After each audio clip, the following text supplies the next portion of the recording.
রামের মূর্তিতে পুজো হচ্ছে কি মোদিজি। বলবেন? না, মোদিজিকে এমনি পুজো করা দরকার না, কোনো মূর্তি বা কাকে দিয়ে সাজানো হচ্ছে সেটা দেখার দরকার নেই।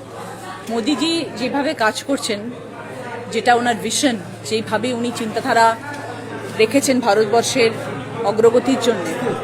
এবং ওনার সাথে আমরা যে সকালবেলা আপনারা জানেন যে আমাদের ইনভাইট করা হয়েছিল এমপিদেরকে, এবং সেখানে আমরা যে মিটিংটি করেছিলাম আধ ঘন্টায়, সেই সময়টুকুর মধ্যে আমরা যে জিনিসটা ফিল করতে পেরেছি যে ওনার ভারতবর্ষের মানুষদের জন্য যে চিন্তাভাবনা, উনি যে প্ল্যানিং প্রোগ্রামিং করেছেন, যে ভিশন ওনার রয়েছে মানুষের প্রতি এবং আগামী দিনে সকলের জন্য, মানে it is something we should learn from. মানে ওনার থেকে শিক্ষণীয় সবকিছু।